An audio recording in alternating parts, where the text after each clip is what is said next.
Take a ride on Tony the Pony. Take a ride on Tony the Pony. Let's take a ride on Tony the Pony with Mr. Pineapple. Oh yeah, it's Mr. Pineapple's Wonder Hour.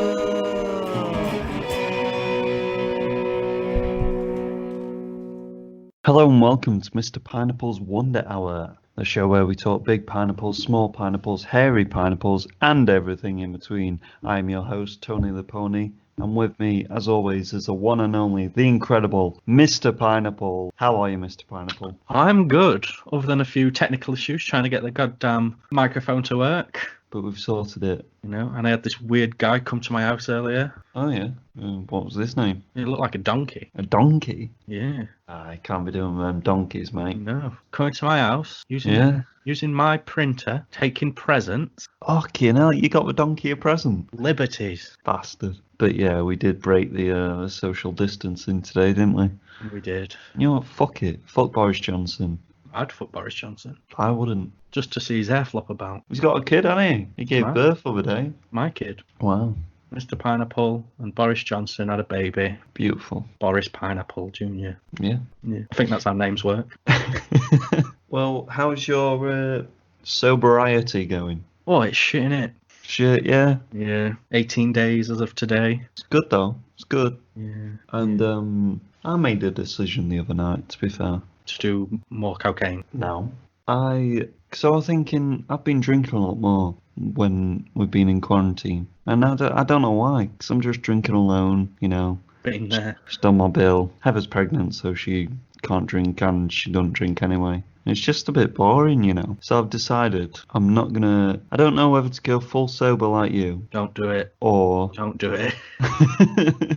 or just drink at very special occasions. At functions, parties, etc. Because I bought like 3 bottles of vodka in the last 2 weeks. That's not that many. For me it is though. Oh. What size? 70 cl. Right. From a Polish shop. Literally 5 seconds away.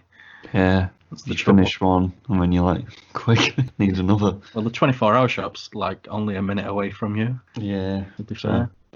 But do you feel better? I feel healthier, I guess. I haven't had an hangover in 18 days. Cut out meat as well, haven't I? Except from fish, but they're the vegetables of the sea. He's gone pescatarian, boys. Should we get on to the hairy pineapple? I feel like we should. Do you want to set sail? Well, it's been a while since we've done a top 5 on the podcast. You know, so I was thinking back to the ones I'd previously done, and way back when, it would have been episode 5, I believe. I did my top 5 wrestlers of the golden age of, WWF, which was about 1983 to sort of 93. So I thought, fuck it, let's do my top 5 new generation WWF wrestlers. That pretty much encompasses 93 to about 97. Yeah, I got very confused when you were telling me about this. So, like, new generation, he's on about the latest people in WWE. And you're like, no, mate. It's about 30 years ago. So I thought plus 1993, the year I was born. What a good year. You know, the best year, some say. I would agree. Number 5, coming in hot, you know, with my boy, Owen Hart. Oh, dead man. Rip.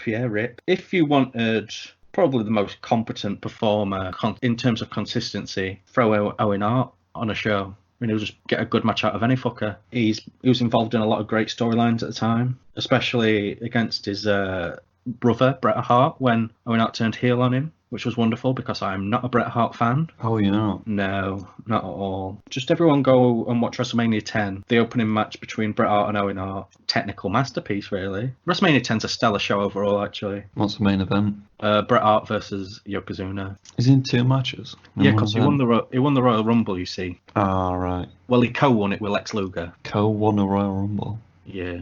But Lex Luger lost against Yokozuna at WrestleMania. It's also the WrestleMania which has got Shawn Michaels versus Razor Ramon in the ladder match for the IC title. Well-known wrestling match. So sadly, they never gave Owen a shot with a big belt. He won everything else, but pretty ahead of his time as well with the high-flying stuff. You know, he wrestled in Japan for a bit in the sort of late 80s, early 90s. He was just doing good shit against my boy Yushin Liger. Up next at number 4, this guy didn't debut in WWF until early 1996. Oh. And it's Mankind. Oh.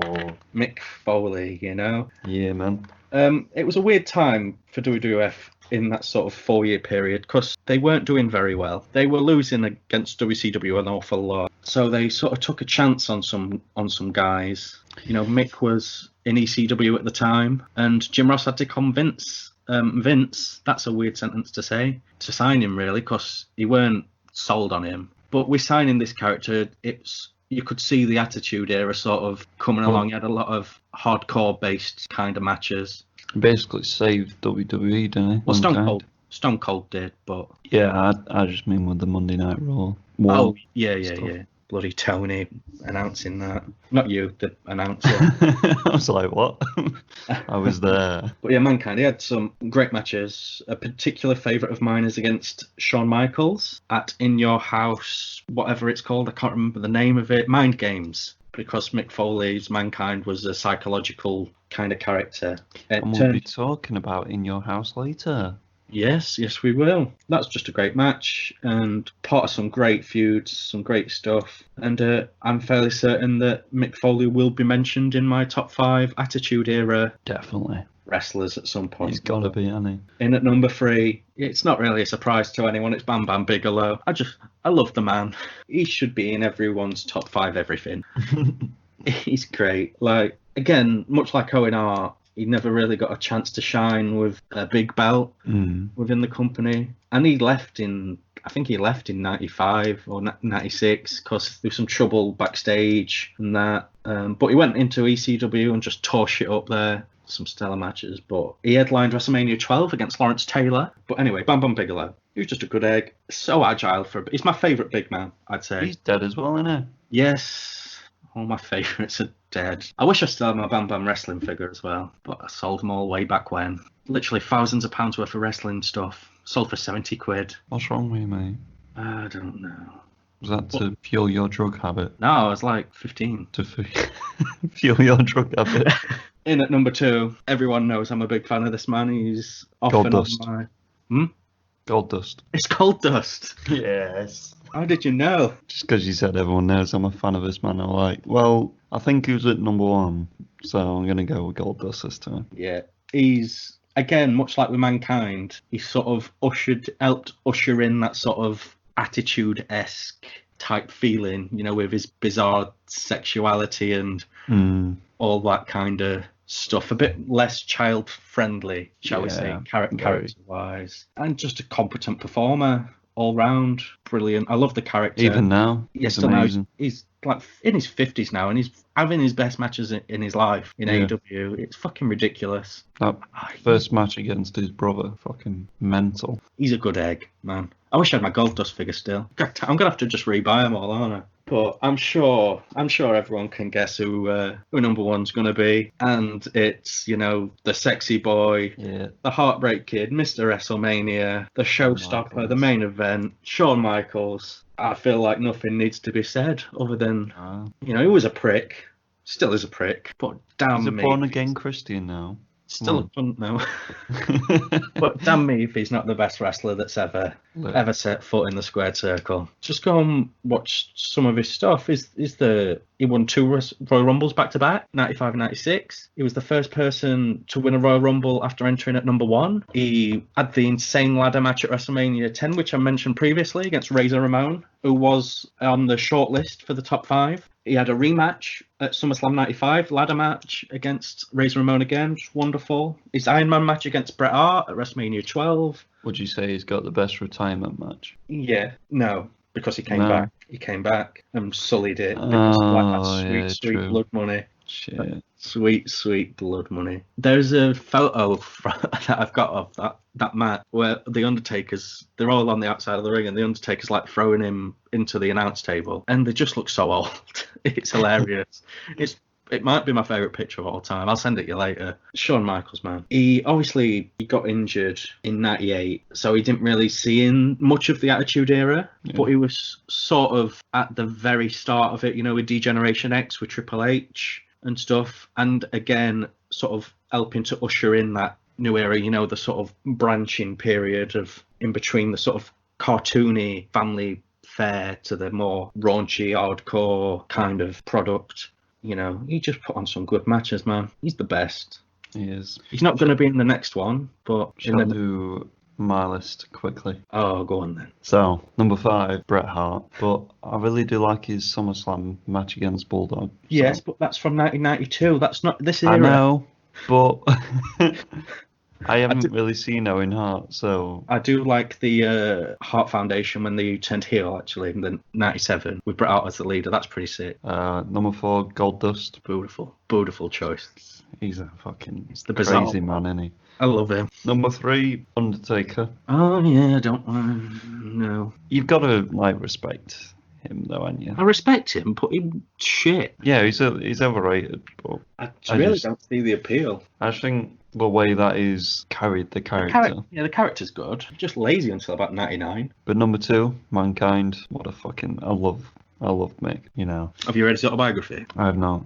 Wonderful book. It's my favourite book. Fucking hell. Well, joint favourite. What's it joint with?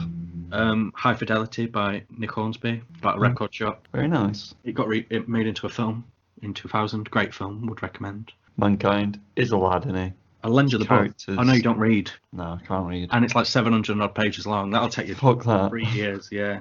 Is it on Audible? I might buy it on Audible. It might be. And number 1, Shawn Michaels, because, you know, as you said... Push a remark. Yeah, greatest wrestler alive, isn't he? Yeah. Another couple of shout-outs I just want to bring. British Bulldog, much like Owen Hart and that, never got a chance with a big belt, but wonderful talent, and not Diesel because Kevin Nash is shit. Should we get on to the small pineapples? Yeah. That was a much better hairy pineapple than the travesty that was last week. Thank fuck for that. Aye, goddamn women. Women, eh? Terrible. Yeah, small pineapples. Let's start with trailers. Do you like skateboarding? Yeah. Do you like big birds? I have often been called Big Bird Man. Then you'll like the remake of Tony Hawk Pro Skater 1 and 2. I mean, this is the only news that matters this week for me. Yeah? Yeah, because I'm a big fan of the series, as you know. Yeah.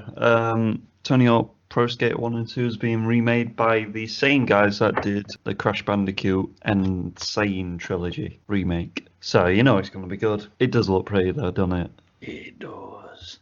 Yeah. I need it. I need it in my life now. Do you know when it's going to come out? I want to say September. September? Because that's when it is. Ah, nice.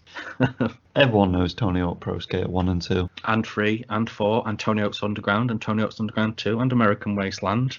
Project American Wasteland. Proving Ground. We don't talk about Ride and that other one where you rode on the actual... And we don't talk about number 5. No. Downhill Jam's pretty fun as well. Downhill Jam, yeah, for Wii. I've played them all, mate. Oh, man. It's one of my favourite game series. What's your favourite game, though? Of all time? From Tony Hawk series. Fug 1. I try and play it at least. I like number 2, though. I replay it at least once a year. See, I played number 2 before I played number 1. Right. So I think number 2's got a... It's just mental, number 2, though, isn't it? Yeah, it's got all the jackass. Some of my favourite levels on it, actually. I like New Orleans. Yeah. All the voodoo shit. I remember when, way back when the first one came out, and my mum came in from HMV. She'd been shopping with, I think, my nan or somewhere. They went to somewhere that's not Worksop because we don't have an HMV. She came in with that HMV bag, mate. Tony Hawk's Pro Skater 1 in it, looking all shiny and new. Oh, man. You know, I'd played the demo disc to death. You know, where you got the one level warehouse and then a game, and then, I love that game. Do you think they'll have the the bonus characters in it? You'd imagine so. 'Cause didn't you get Wolverine on one of them? I can't remember. Might have been number 2 or 4. I don't know. I know Wolverine was in one of them. I wish I still need to get 1 and 2 again. Well, you can in September, mate. Yeah, but originals. No, they don't exist anymore. I mean, I'm gonna get the remake. Yeah. And I'll get the original. Well, some kind of sad news from the remake. They have got rid of some of the track list. Do you know which tracks? Yeah, Evan Rude's Vilified and Suicidal Tendencies Psycho Vision. Oh, I love Suicidal Tendencies. They're missing from the first Tony Hawk. Such a good band. Anthrax and Public Enemies, Bring the Noise, The High and Mighty's, The High and Mighty's, B-Boy Document 99, and Ali Life's Out with the Old are missing from Tony Hawk's Pro Skater 2. Why are they getting rid of Bring the Noise, man? Such a banging track. I don't know, man. I don't know why they're getting rid of any of them. You'd think that they'd be adding more, or updating it to new music. That's upset me, that. especially the Anthrax one. Big fan of Anthrax. But yeah, it looks good though. It does. I'm gonna play a lot of it. I'm sure once all this is over, we'll probably do some kind of live stream of Oh yeah, playing definitely. it at some point. Me getting stressed, trying to get combo and Yeah, skate, me and getting stressed at just not being able to play it. yeah. I wonder if they're gonna have because number one doesn't have manual or revert in. I wonder if they're gonna be in it because it's a remake, for modern Moderner people. audiences. Because they got manual in 2 and revert came in 3, if I'm not mistaken. But anyway, that's the only news that matters this week. End of podcast. Well, the next bit of trailers, that made sense. It's not really a trailer. It's a gameplay video of PlayStation's Ghost of Tsushima. Tsushima, yeah. Tsushima. They This is released also important news, yes. an 18-minute gameplay video, just showing all little bits. Showing the world, travel, how to traverse the world, get combat, The 2 different play styles of combat as well. customization and stuff. Yeah, a lot of customization, weren't they? Photo mode, Yep. which looks very, very in depth. And the mode that I'm most excited for, the cinema mode, Yeah. it's in black and white and it's raining everywhere. Because I've seen a lot of films. I've seen a lot of samurai films. I love me some Shidaigeki, It's called Samurai Cinema Mode, isn't it? Yeah. Something. I mean, Oh, it looks pretty as fuck, this game. yeah, I can't wait. I'm going to pre-order it come next payday. I'll probably pre-order fucking Tony Hawk at the same time. Nice, man. Nice. I'm excited. Yeah. Going to be so much better than The Last of Us 2. Whoa. Famously, not a good game, the first one. Shut your mouth. It's the Iron Man equivalent. Oh, don't. You know? We'll get to that. We'll hate each other later on, okay? Yeah, but it looks pretty. Yeah. The gameplay looks solid. Yeah. It is essentially Assassin's Creed in Japan, Yeah. but I don't care. I'm going to go on It's a samurai sword and fuck shit Well, up. the Ghost gameplay style is like Assassin's Creed, isn't Yeah. it? And then the Samurai one's more like Dark Souls-y, kind of like parrying and counters and all that shit. Changing your stance to get the best against your opponent, Yeah, depending on what class of opponent you're against. yeah. Looks good though. I can't wait. But something that looks even prettier, mate. This week, Epic Games, the people behind Fortnite, weirdly, put out a PS5 tech demo. I think it's about 13 minutes long. It's a video of a supposedly gameplay video running on a PS5 using their Epic Games engine. The game itself that they're showing is, I don't know if it's actually going to be a proper game or if it's just a show-off kind of game. It's kind of like a Lara Croft-esque treasure hunting game where you play as like an old ancient god woman Oh, cool. who can use magic. See, I'm worried because they show kind of gameplay trailers at E3 and stuff, and then the game comes out and it's just downgraded to fuck. But this looks stellar. This looks so pretty. My eyes had an orgasm when I saw this. Oh. If this is what the PS5 is going to look like, I might get it on launch. Yeah, you should do, and then I can play on it. Yeah, Because I'm not going to get one alone. but we don't tell Judge Fudge that. Yeah, no Judge Fudge. Naughty pony. But yeah, just wanted to talk about that for a little bit. Looks good. Should we get on to the news? Let's get down to business. Pineapple news. So straight off the bat, we've got big Star Wars Mandalorian casting news. Always with the Star Wars news. It's the new Batman. Yeah, because Batman's just Dead in the stood water still. at the minute, yeah. Mandalorian casting Katie Sackhoff. Famous from Battlestar Galactica. Who's she gonna play? Bo-Katan Kryze? C-R-Y-Z-E. So Katie Sackhoff playing Bota like Cleves. Did she do the voice for her in the actual series?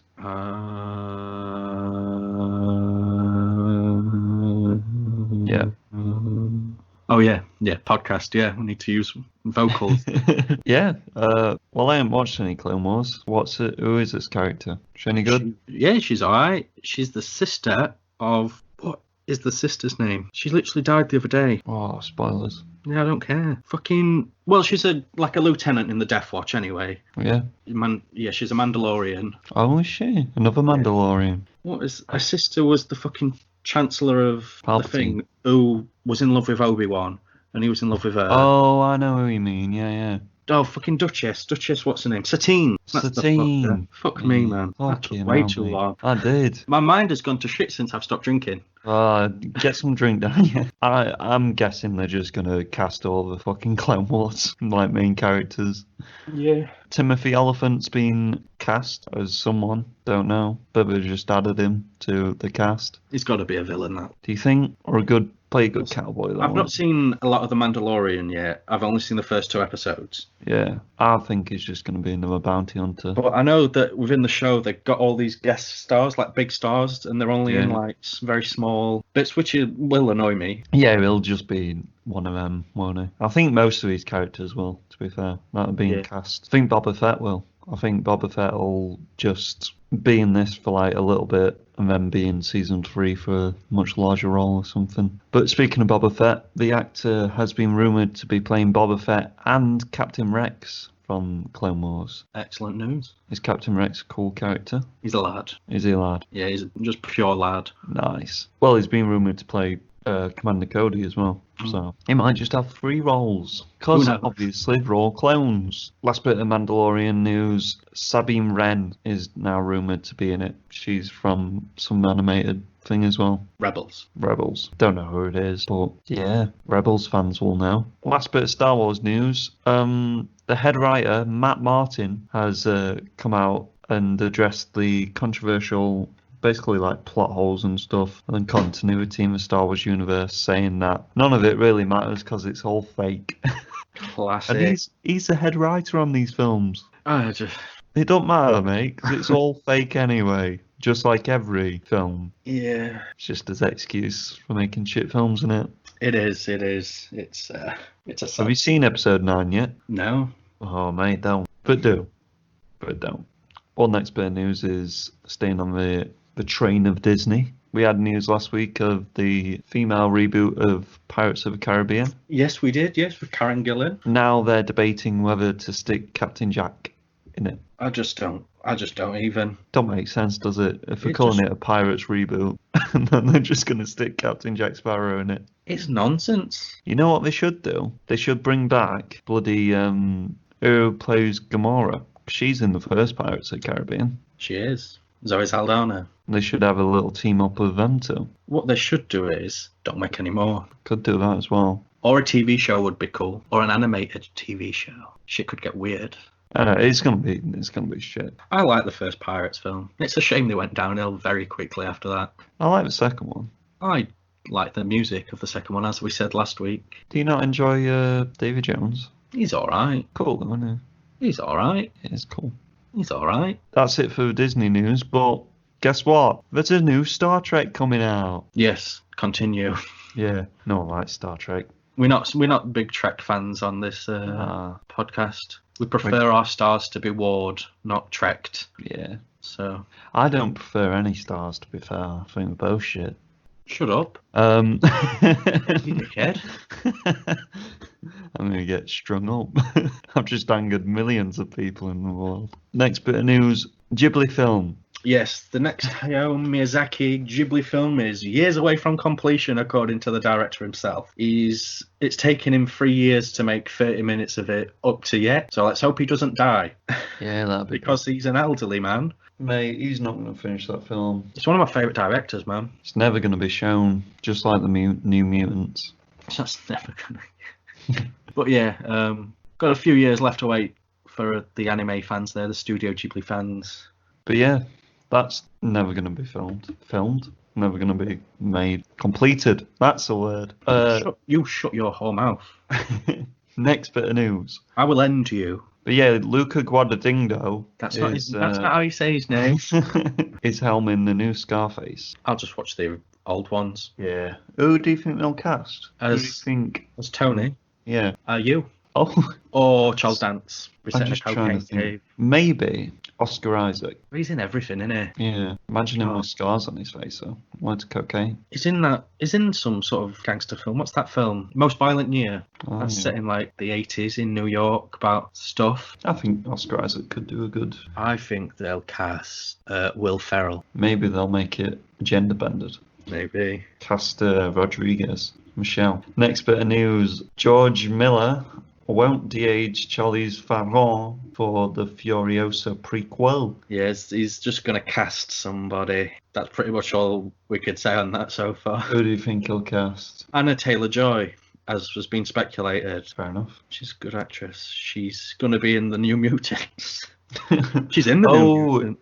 Is she the blonde hair one in the Yes. New Mutants? Yeah. Next bit of news: the film adaptation of the comic book Ball and Chain, starring Dwayne The Rock Johnson and Emily Blunt, is coming to Netflix. It is. A second team up for these guys after, what's it called? The film that's meant to be coming out soon but won't be. The Jungle Cruise. That one, yeah. Yeah, apparently they've got really good chemistry.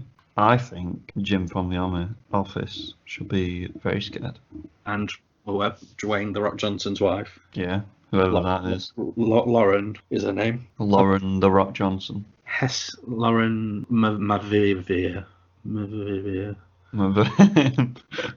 Maivia, that's the one. Yeah.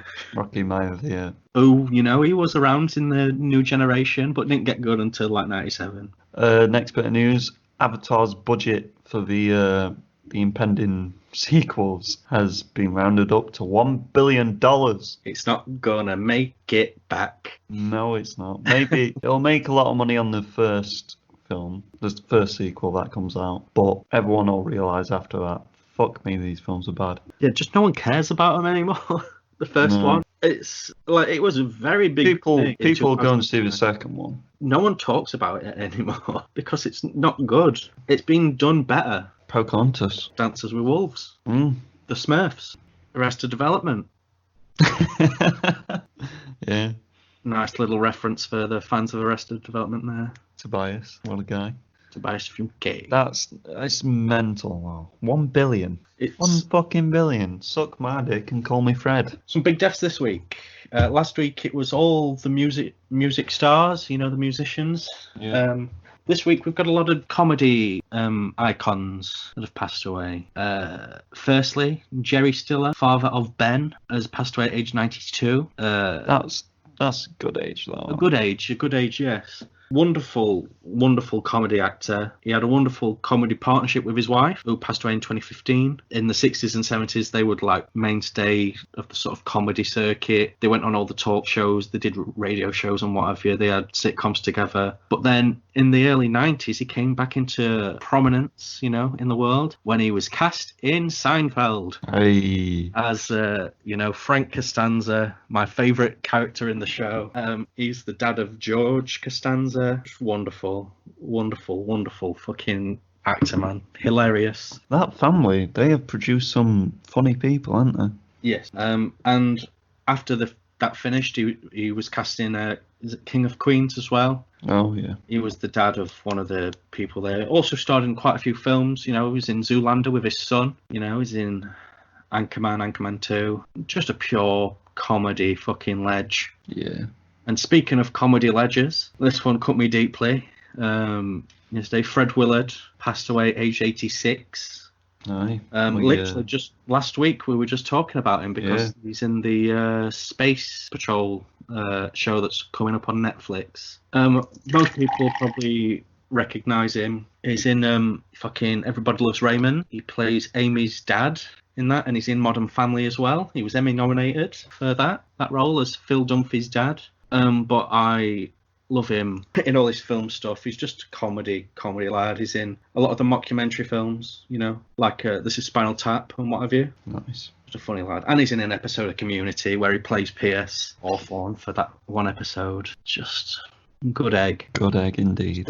Just go and watch some of his shit, man. He's just funny man. There's a sort of like fake talk show that he was in the late 70s, which pretty much brought in new comedy, the new style of comedy. That time with Martin Mull, who was another great comedy icon. I'm a big fan.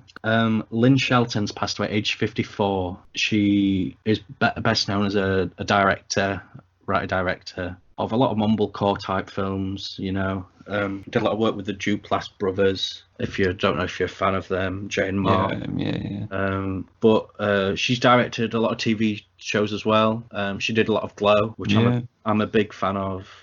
It's no age really, 54. She had an unidentified blood disease, which just came out of nowhere, and yeah, Fucking hell. no age. And it just goes to show that women aren't as good as men at staying alive, like anything else in the world. Wow.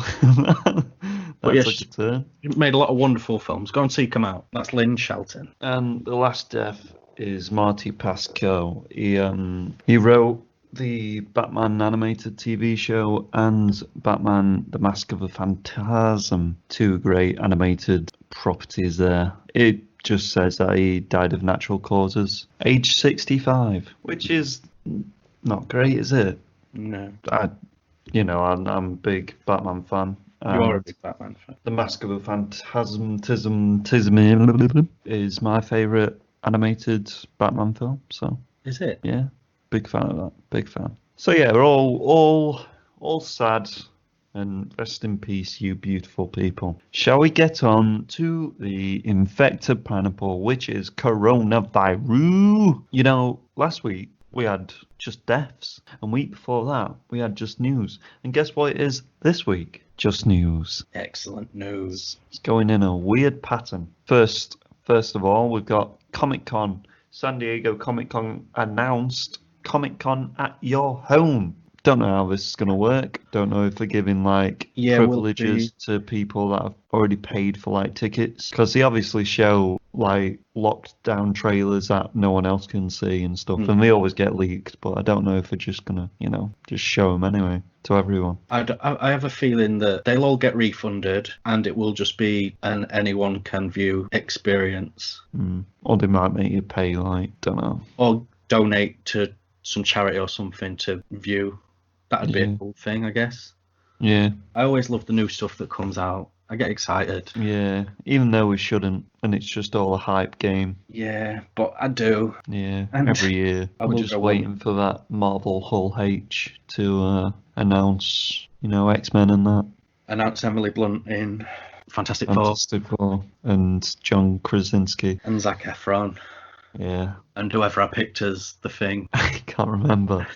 I know it were a piss about pick though. Did we say Dwayne The Rock Johnson? I think I did.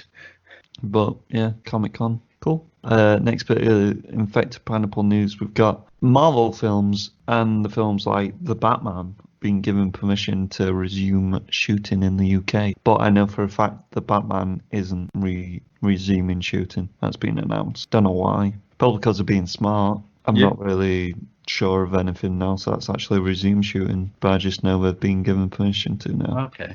Next bit of coronavirus news, we've got Hamilton, the Lin-Manuel Miranda musical, is dropping on Disney Plus. It was going to drop, I think, December later this year, but now it's been dropped 3rd of July, which is also my second child's due date, which is... It's just, it's weird. One of those events is more important than the other. And it may be Hamilton. It is Hamilton. Yes. Even though I did give you presents for the child earlier. Yes, which I greatly appreciate. Thank you. Didn't cry, though. I did inside my penis. That's weird. Oh, that's nice. Next bit of news, we got New Mutants. Apparently. Never gonna happen.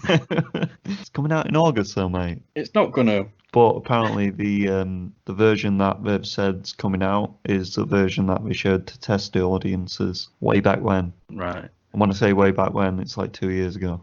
It makes you wonder why they didn't just release it then, doesn't it? Just scrap the bastard. I know. It's Fox's last kind of send-off, isn't it? It's just dead. Just leave it in peace. It'd be good. It'd be a better film to remember it as the film that never got released. Much like our 3rd episode. Yes. Could be the lost film. And the last bit of news, which is annoying as fuck, because, the big pineapple this week is obviously the first 3 Marvel films that we're going to look at. Chronologically, that is not release order. We planned it every 3 weeks. We do a part of this little series that we're doing, and I planned it to go up to the release date of Black Widow, but now it's being released a month earlier. So it's not good, is it? We'd had the technical troubles within the first 5 or so weeks. Yeah. Then, we were getting us going, oh no, you don't coronavirus. Then we've got it planned, we've Done another schedule. and then, oh no, fuck off, October. It just means we're going to just have to watch about 6 films at once and just do a little mini kind of review on them and just put a number on them. It's doable. Of Marvel films. I think it's time to go into our big pineapple. Shall we do it? I mean, this could be bad. So, the big pineapple. This episode, we will be reviewing Captain America, Captain Marvel, and Iron Man. Doing the pros and cons and giving them a rating out of 7. That is Captain America, the First Avenger, I should add. Yes. Because we're doing it chronological. Yes. Or In the chronologically. MCU timeline. Before we start this, I just want to say I love you. And whatever happens, we will continue this lovely podcast and continue to be friends. I mean, after this episode, I will give you the final gift that I've got for your child, but I don't think we'll ever speak again. Okay, that's a deal. Shall we get into it? Let's do it. Let's do this. So, the first film, Captain America, the First Avenger. From 2011. I have got some statistics actually. I'm going to be doing. Oh, you're not even the analyst, mate. I know, but he's not here, is he? He's been teaching you his ways. Yeah. So his film got 6.9 out of 10 on IMDb, got 80% on Rotten Tomatoes and 66 on Metacritic. Budget $140 million US dollars and box office $370.6 million US dollars. So it made more than double. But when you take into marketing and all that shit, the budget's normally double. But yeah, it still made a profit, didn't it? So, yep, 29th of July 2011. Let's get into it, shall we? Directed by Joe Johnston. I just want to add that in there. Yeah. Do you want to start? I think you should. No. I am the elder. Well, we're both doing pros anyway. Yeah, we do pros even. Do we need to do an overview of the plot? I feel like most people know these films, but for anyone who doesn't, I'll give a brief, very, very brief overview. Take it away. Skinny Steve, with all his ailments, wants to be a soldier. Skinny Steve gets put in a super soldier program. Skinny Steve gets big. Big Steve. Skinny Steve fights Nazis, led by Hydra agent and science specialist, the Red Skull, Johann Schmidt. Johann fucking Schmidt. Hijinks occur in a World War II based setting. Proceed. So pros, what have we got? What have I got here? I liked how when you see the Tesseract in this film, Yep. it kind of opens up a whole kind of wormy questions to like where has it been? Because they find it in the fucking crypt place, don't they? Yeah, in Norway. Yeah. Norwegian. I believe we're going to see that transition in the Eternals because, that's supposed to be set back in day. Way back when. But yeah, I liked it's got a lot of random actors in this film. It's got fucking Finch from that Harry Potter film, isn't it? Also known by his real name, David Bradley. He's also in Game of Thrones, but He's the Frey boy, Yeah, Walder Frey. I really liked the imagery of when he shoots him and then the blood lands on his Hydra pin to show like Red Skull. That was cool. I loved all the propaganda bits. I've wrote down cool propaganda montage. Yeah, that bit was probably the best bit in the film for me. I like the Stark Expo. Yeah, some cool Easter eggs in there as well. Yeah, there's a lot of. I just put all the Easter eggs. Yeah. Because there's many. I think there's even a fucking Fantastic Four Flame On suit Easter egg. There's the Human Torch. Well, there's an original Human Torch, which was in the 30s before they sort of retook the name for the Fantastic Four character. Because that Human Torch was in a team with Captain America and Namor. Oh yeah, Namor. Yeah, back in the day. They were sort of the original. Marvel. They were the original team up kind of thing. I really like Bucky. But I think he's just not in the film much. But we'll get into that. But yeah, really like Bucky. Stanley Tucci. I put Stanley Gucci here. Oh my. Stanley Tucci. See, I've only watched this film once before, and I was like, fucking hell, it's Stanley Tucci. Jesus. And another guy, fucking Richard Armitage. Yeah, Stanley Tucci only took the role because he wanted to do a German accent. He does do a good Yeah. German accent, though. And Richard Armitage is just in it for very briefly as a Hydra assassin. Yeah, which I found very weird. It must have been like one of his first big. Because it was before the first Hobbit Yeah, came out. he's so- not really done much since, has he? No. I liked how he referenced Zola's comic book look in I wrote that down too. Nice Zola intro. when 'Cause he's staring through the magnifying glass. for the comic fans, that, you know. There was a scene in this film that reminded me of Project A, Oh, which scene? when all the soldiers were lined up, and then Tommy Lee Jones throws a grenade Oh, yeah. into the. I was like, fucking flashbacks to Project A here. You with the fucking Jackie Chan references. Yeah, What's your name, me? Tommy Lee Jones in this film is just. I don't know if I like Tommy Lee Jones. Tommy Lee Tommy Lee Jones, I wrote, is just playing himself again. Yeah. In everything. I don't think he likes life. He doesn't like comic book films. I don't know why he keeps signing on to them. Yeah, 'cause he did Men in Black, didn't he? Yeah, after he did fucking Batman, like, Oh yeah, shit. he should have just stopped. He doesn't enjoy them. But he's got to get that paycheck somewhere. I liked how Howard Stark was basically Frankenstein in this film. There was a lot of Frankenstein imagery, especially when yeah. Steve was in the big Steve pod. Yeah. He's alive. And he's like literally got the goggles and the massive Yeah. gloves and turning the. I like that. Pretty cool. I liked the when he's doing the chase with Richard Armitage, that the character, the little kid that gets thrown in the water. I love people getting thrown in water, as you know, from Frankenstein. Especially kids. He's not useless. He's just like, I can swim. Fucking run after him, mate. Get him. Unlike that last from Frankenstein, mate. She died. Yeah.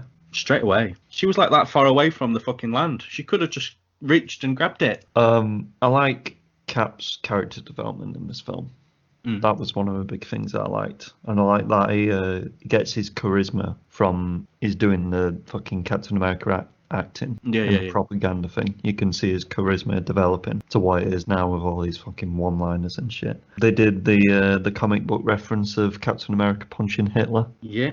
I mean, they did it about 5 times in one like 10-second thing, but you know, the last pro I have is just Agent Carter. Man, Peggy, like, this is the way to do a good, strong female character in a film. She's just amazing. She was one of the standout thing of this film for me. And that's all my pros done with. We've got a few similar ones there. The propaganda stuff I was a fan of. All the fair fucking Easter eggs and stuff. You know, the convention Easter eggs. And the Zola intro I was a big fan of.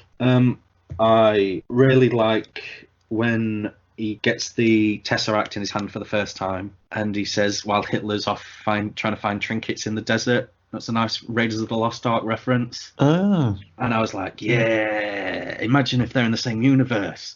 Oh, mate. Because Disney owns them both now. Confirmed. I've just confirmed that. That's breaking news. So I was a big fan of that. I love Red Skull's car. It's so long. Yeah. I'm a big fan of it. It's very comic-y. It's nice to see the world tree as well in the Norway bit, because obviously Asgardians and whatnot. When Captain America goes to break out the soldiers, you know, when he's gone on his own, he's walking past some tanks, you know, sneaky like. And just a cool little detail I've got is, like, in the films that they made during the war and stuff, way back when, they had to use American tanks and just put, like, the Germans, paint the German signs on them and stuff, because obviously they didn't have German tanks. Because they were in a war. And that's what they did with this. They used American tanks and painted the things on, like, trying to make it a bit authentic, you know, filmmaking wise. I thought that was just a pretty cool detail that only nerds like me will know. Agent Carter, I'm a big fan of the character. I've seen the show. I love the show. I was sad when it got cancelled. I want more of the show. As I've discussed in previous episodes, I'm a big fan of the sort of post-war Hollywood type thing, which is where it's set, and she's just a great character, and she needs to be in more things. Haley Atwell's just a beautiful, beautiful woman, and I would put many babies in her rectum. 2 babies. Yeah. I like it when she shoots at Cap when he gets the shield, Oh yeah, when she just tries to straight up murder him. because she's jealous. I mean, I was yeah, a big sure. fan of that. I was a big fan of that. I was like, you go, girl. Yeah, you show that man what for. I mean, murder though. Murder, love, hand in hand. I just wrote down I love Nazis. That was the third thing I wrote. Nazis make the best villains. Nazis make the best villains, man. I mean, you're going to say things and it's going to upset me. I like the nice foreshadowing of him picking up the dustbin lid when he's getting beat up outside the cinema. Then with the taxi door. Yeah. You're a little bitch. You're going to fucking No, right. come all over Iron Man. I'm good. I think we should just stop there. What else you got? Come on. I'm a big fan of Captain America. He's, as you said earlier, with the characterization and stuff, his character arc. He's just a good egg. Oh yeah, And he's a beefcake. it is beefcake. When he first comes out of that thing and you're like, I'd snuggle up to you. Yeah. Just imagine him holding you tight in his arms, those giant biceps, caressing your body. His Oof. gentle, smooth chin just rubbing on your head, And he slips inside you. and you say, "It's okay." And it turns out I'm Bucky. I've been Bucky all along. Ah, And it's fan fiction. nice.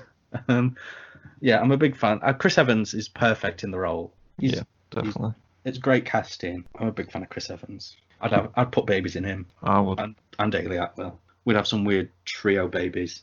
He says I can do this all day at one point. I'm sure he says that in one of the later films. He says it in every film, I think. Does he? Yeah. But when I heard it, I was like, I'm sure, yeah, he does. I like Red Skull. I know you're going to slate him. He's one of my favourite villains. Yeah, same. I love the cartooniness of him. I hate Hugo Weaving now, I think. I love him. I just don't think they've ever done him justice in the Marvel Cinematic Universe, but we'll get onto that. And I quite like the action. It was okay for an American film. There's not many American films where I like the action particularly, because I've watched way too much Asian shit, and that's always going to be an issue forever for me. Cons? You to go first. So, There will be rebuttals. I didn't like how they showed the end of the film at the start. I didn't think it was necessary. The sort of, the when they showed him behind it. in the ice. Yeah. I was like, Captain America at this point is not a well-known character out of the realms of comic book people. Why have you just shown that? Don't know. I would say out of the original ones that were released, he was probably the most well-known character outside of Iron Man and Thor. Most definitely. But he was still like, no, I mean, like, people know his name, yeah, but they don't know anything about him. Oh, right, yeah. You know what I mean? Like, Yeah. I just didn't know why they would show the end of it. Like, that scene would have been good at the end of the film. Just not even then. Just don't show it. It's just a bit, superfluous in its nature.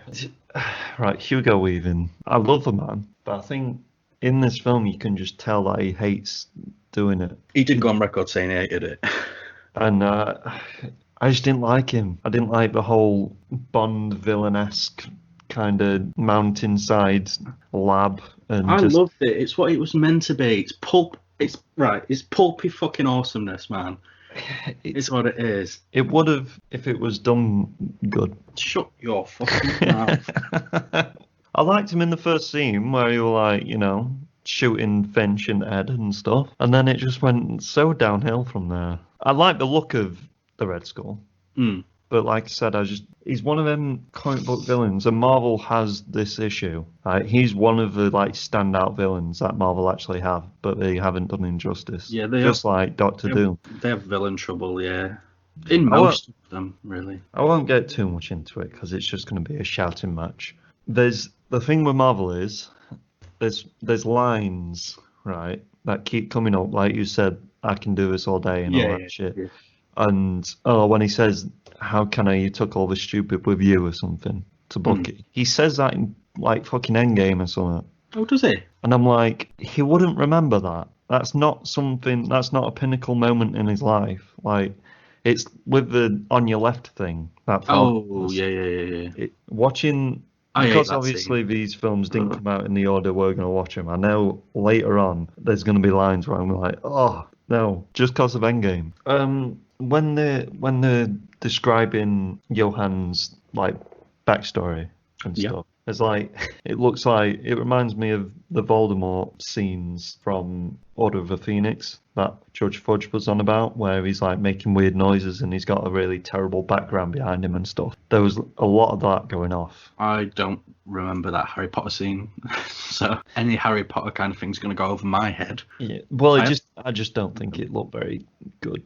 I've seen them And all. it didn't make him look like Red Skull's supposed to be a menacing character, and that kind of just, oh no, it just made me laugh. I was like, why am I laughing at this really horrible Nazi man? He's too camp, all right? I love Nazis, man. All the way through this film, I knew I didn't like it, but I didn't know why. Like, I just have this feeling, and for me, the overall film's just way too bleak. Bleak. It's just like so depressing. Did you get dropped on your head as a child? It is. It's just like too. I don't know, because it's a very different tone to like all the rest of the Marvel films, and I just don't think it. I think they tried to make it too kind of grounded in what happened to people with like the soldiers in World War II and stuff, but tried to mix that in with the over. It were kind of two ends of a spectrum, with the over camp of fucking Red Skull and then the really depressing army stuff. It just didn't mix well for me. But you know, everyone likes films and everyone dislikes films, all right, and we're not going to fall out. We will. And I tried to be nice for Iron Man. I tried to be nice for this. It sounds like To be fair, it's your fault because you was making me very angry, saying that it's got no cons and stuff, pissing about with me, and I was like, you know what? That's it now. That's it. I'm gonna rip this fucking shit apart. I mentioned the look of the film. Right. This comes up in another film as well. I hate big over-the-top guns with blue fucking lasers, right? It looks too plasticky. I think the Nazis, all the Nazis in the film look like something from Doctor Who. Didn't like the look of them.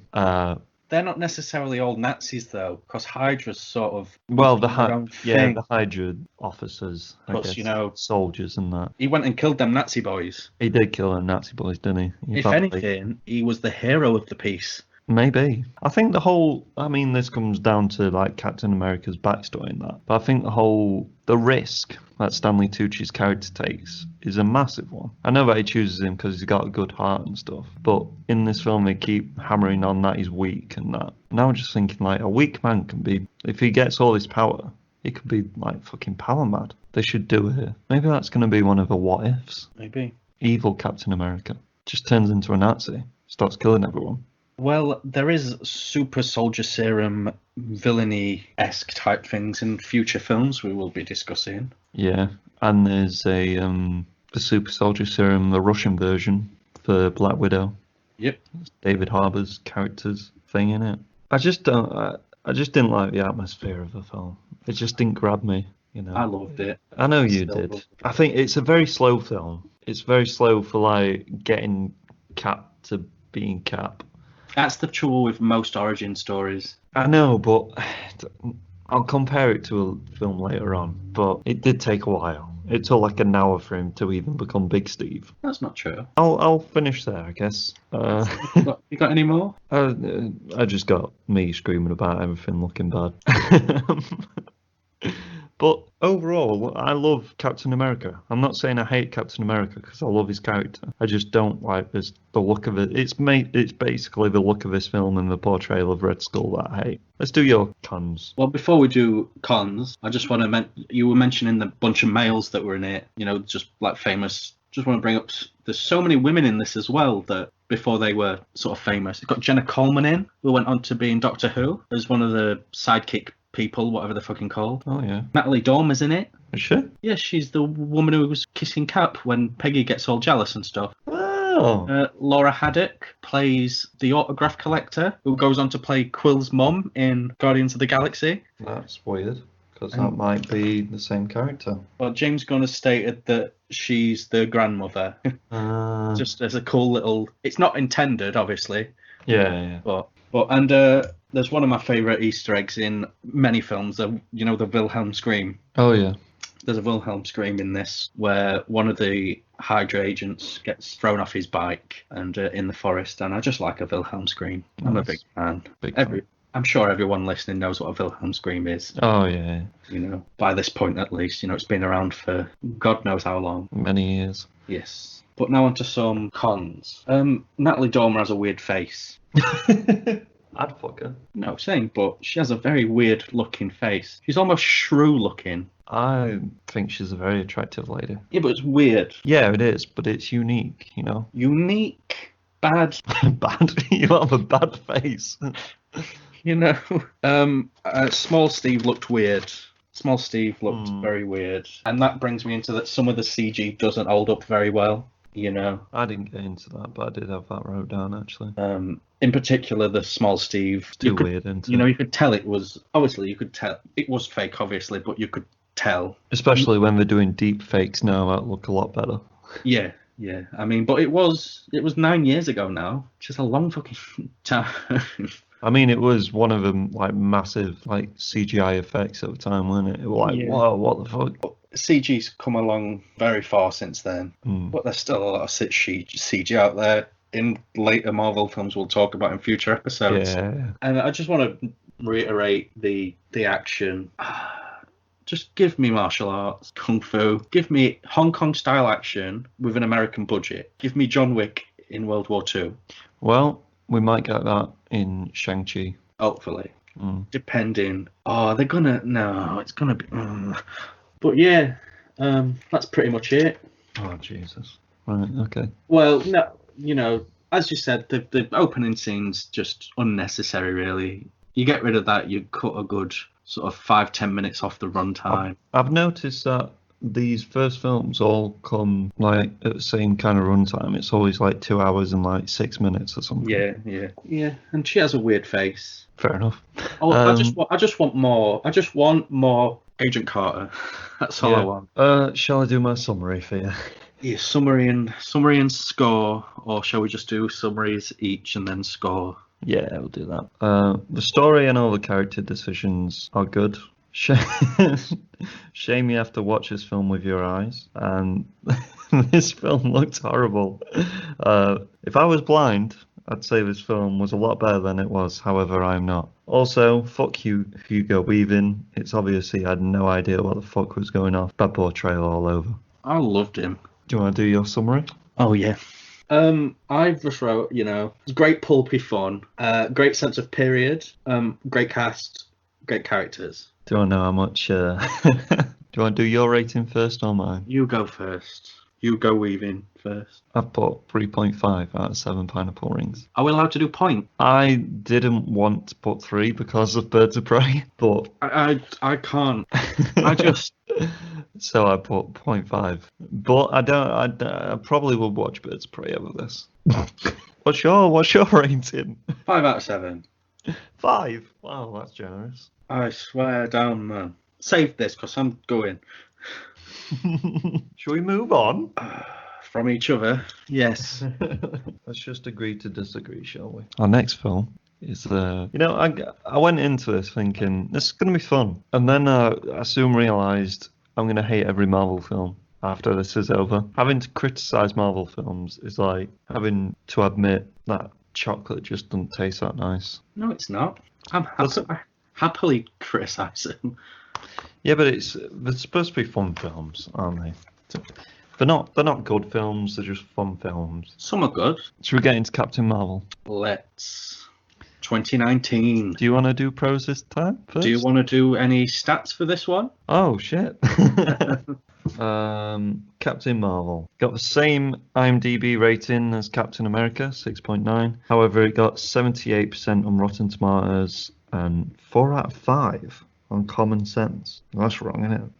8th of March 2019. Directors Anna Boden and Ryan Fleck. Budget $152 million US, and box office 1.128 billion. What? Fuck me. 128 billion? 1.1 billion and 128 million. Oh, right. I was going to say. Well, That's a lot. That's a lot Indeed. for this thing. Where shall we start? Let's start pros. Do you want to go first? Let's switch it up. I'll go first this time. Let's see if I can find anything that I wrote down that's a pro. Oh, mate. I mean, it's not that bad. I like it when she beats up the old woman. Yeah. That was funny, because elderly people should be put down. Yeah. There's a bit where they're flying up to the space station thing in the modified ship, and Sam Jackson's character's like, oh, is space turbulence normal and stuff? And they were like, yeah, to him, and Ben Mendelsohn's character just turns to him and shakes his head. And that cracked me up. That just made me laugh more than it should have done. Good soundtrack. Probably the best thing about the film. Yeah, I like the soundtrack. I don't know why it included grunge.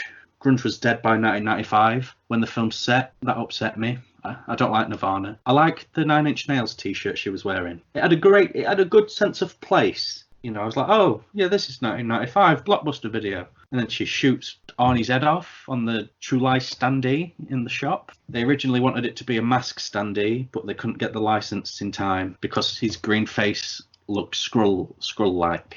Oh, that's pretty cool, actually. Bit of a nerd, especially when it comes to VHS tapes, Yeah. etc. I liked the Just a Girl fight, I think. I wrote I think after it. That's it. Oh, no, I like Stan Lee's cameo referencing his Mallrats cameo. I don't know if you've seen Mallrats. I have not, no. It's a Kevin Smith film from 1995, and he was reading the script for it. Yeah, I quite like that. That was cool. So it's set in the same universe as the View Asken universe, I'm guessing then. So Jane Silent Bob could easily appear Jesus. in a Marvel film. That's it. That's all your pros? Sam Jackson's good, and Ben Mendelsohn's always good.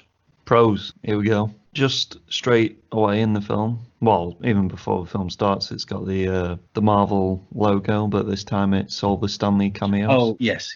Very nice, very nice. He just passed away recently. Yeah. So they did it special. I like a underwater mask costume thing. Oh, yeah. That looks cool. I like how it's kind of like a space extraction team, isn't it? Yeah, Like, the Star Force, or whatever they're called. yeah, I think they're pretty good, to be fair.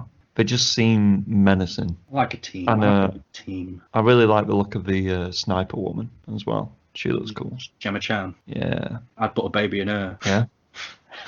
I'm just going to say about everyone. I've just put, I love Skrulls. Skrulls are just endless possibility. Yeah, of Skrulls fun. are good. Not in this. What?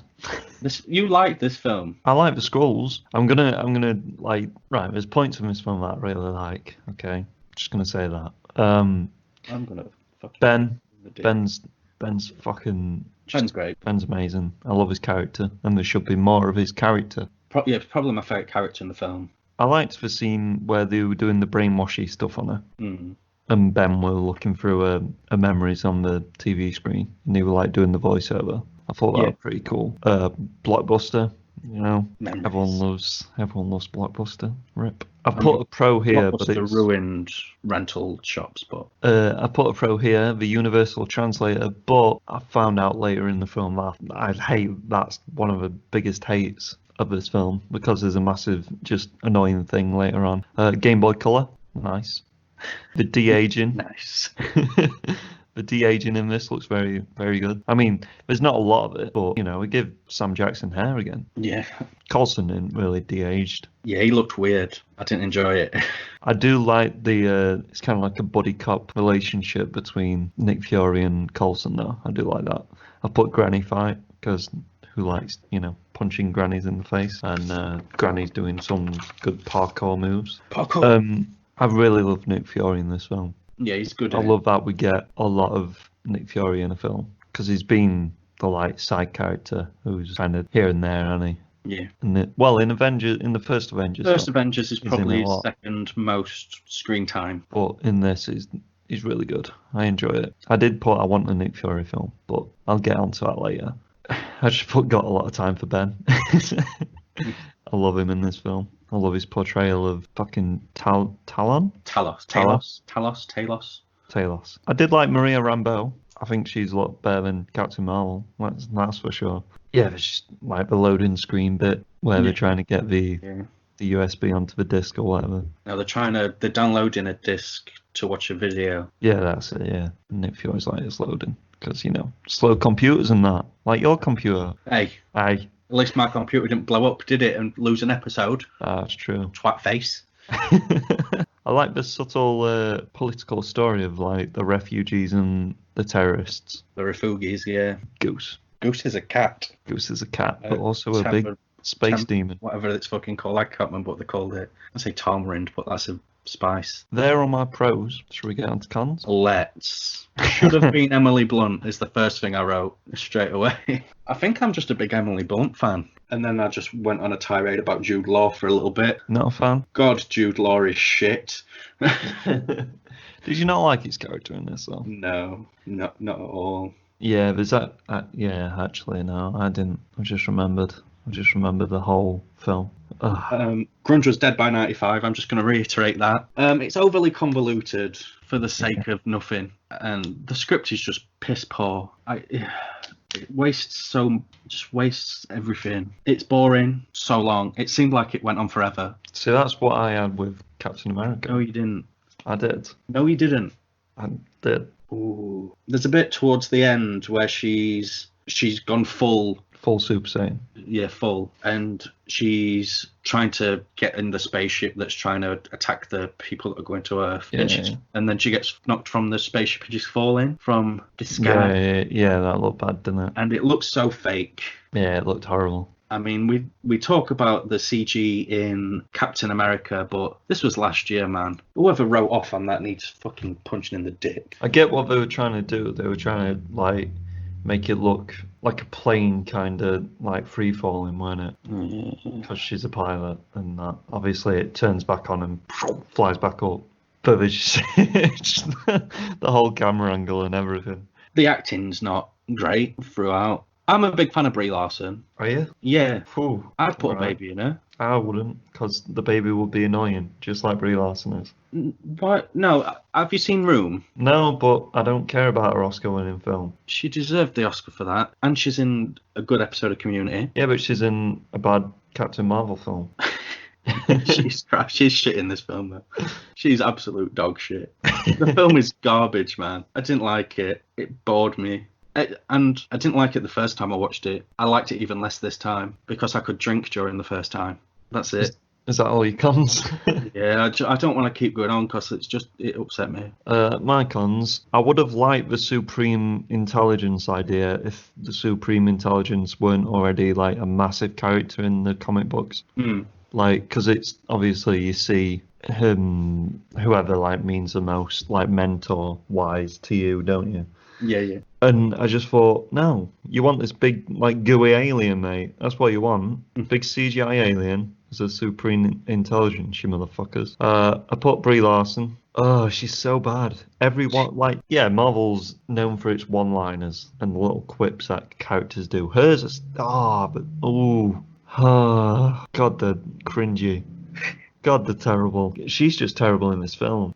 I get what she's trying to do, but she's just not doing it right. Like, she's showing that she can be just as fun as, like, say, an Iron Man or a Thor, but she's just doing it in the wrong way. Like, it could have been done, right? Maybe if they cast Emily Blunt, but yeah. I'd said that I like the Extraction team. They were, the guy out of Guardians? Yeah. They portrayed him in this like a knockoff Drac, like he's the muscle that doesn't know anything, kind of thing, which annoyed me. I thought not a fan of blue laser guns. They had him in Captain America. Now they brought him back. Not a fan. Ben seemed like the only good-looking Skrull, which annoyed me. The rest of them looked very obviously like just face masks and no makeup. Don't like Brie Larson. That's a good note. There was way too much fucking eye foreshadowing in this film. Like, how's the eye? And I'll keep my eye on it. Yeah, we get it. He's going to lose his eye in this film. Yeah, in the worst way possible. Yeah, just like all the S.H.I.E.L.D. merch and the Agents of S.H.I.E.L.D. line. When they were like, some would call us the Agents of S.H.I.E.L.D., which is a TV show. Like, please watch it, please. Yeah, the Marvel plot twist. There didn't need to be plot twists in this film. They only needed to be one, and that was the fucking... No, there needed to be none. they put plot twists in this film for the sake of putting plot twists and getting the Skrulls into a fucking Captain Marvel storyline. Yeah, because, you know, a pilot woman is Marvel. Marvel in the comic is famously a man, and everyone thought Jude Law was going to be Marvel, because that's basically his character in the film, even though he's Yarn Rog or whatever the fuck he's called. He was actually the comic book portrayal of Marvel, teaching her all the like kung fu and the blasty hand shit. And on this, it's just Marvel sent to Earth to find the Tesseract and hide it. Oh yeah, by the way, Marvel's a person that you've been seeing in the Supreme Intelligence, and you know we've got to give this actor a role in the film so she can be the bad guy at the end. Didn't like it. There's a point in the film when they know someone's a Skrull and we can just kill him, and that's when Nick Fury's in the elevator with Ben and he's asking him all the questions to find out if he's a Skrull, and then he finds out he doesn't know the answers, so he knows he's a Skrull, and I'm like, just kill him then, shoot him, dead. Yeah, it didn't need just didn't need a lot, did it? Just didn't need a lot.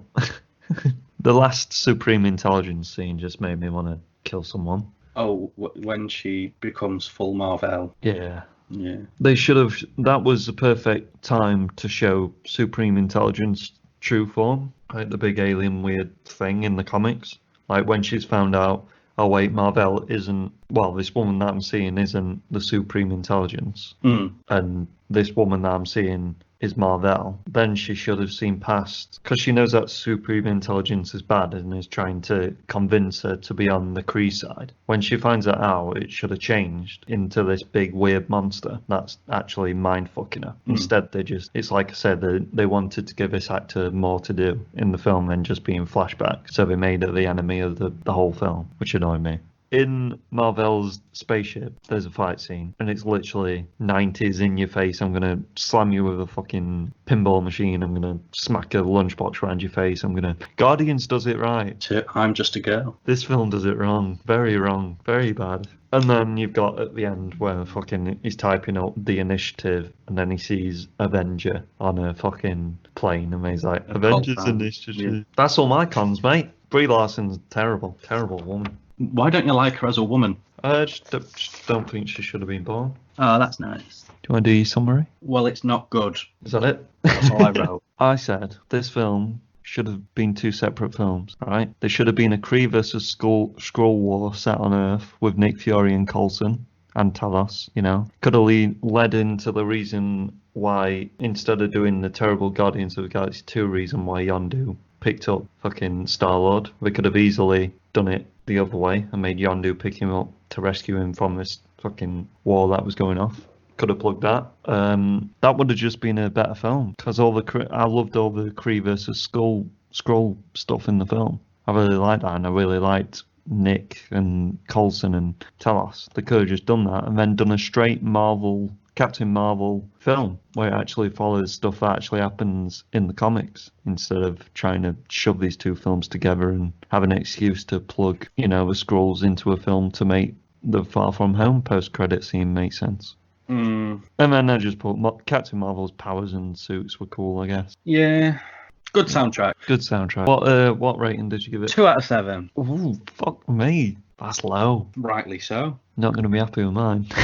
You're a fucking cunt. I gave it the same, just 3.5. I don't understand. Right. Did you drown a little bit as a child? Look, I really disliked Captain America, right? There were things that I liked about it, and I really disliked this film and the things I liked. It's just the same kind of mediocre rubbish. Speaking of mediocre rubbish, Iron Man. You can't say that. Just did. I am Iron Man, blah, blah, blah, blah, blah, blah, blah. So it's got 7.9 out of 10 on IMDb, 94% on Rotten Tomatoes, and 4 out of 5 on Common Sense. Directed by Jon Favreau, came out 2nd of May 2008. Budget, 140 million, and box office, 585 million US dollars. You know, it's about a man who sells weapons and then realizes his weapons are doing bad things, gets kidnapped, becomes an Iron Man, and does some business shenanigans, doesn't he? Pros. First 2 minutes of the film shows that his character is a massive dick, and I love it. I love him, alright. Backstory, you know, his backstory is just sorted in a short video. at an expo, you know, saying, this is Tony Stark, he's done this in his life, he's done that in his life, boom, done, quick, over. Don't need an hour into a film. I did put First Roadie as better, but I don't know. Yeah, I just wrote Terrence Howard because I forgot he was in it. It would have been fun to see what he would have done. I think he would have stood out more than fucking Cheadle. Racist. I put Happy Hogan. Happy Hogan's a lad, isn't he? Is he? He is. Is he? Robert Downey Jr., just Tony Stark. He is Tony Stark. Just like... One of my big pros is the casting of Downey Jr. And they was going to cast Tom Cruise. Don't know what that would have been like. He would have actually flown an Iron in Man suit. He's like, yeah, fucking put a real bomb next to me. I want real shrapnel near my heart. Yeah. This is a very early note, so don't come at me, right? I'm going to put hard to kind of film that laid the groundwork for all the very successful Marvel films.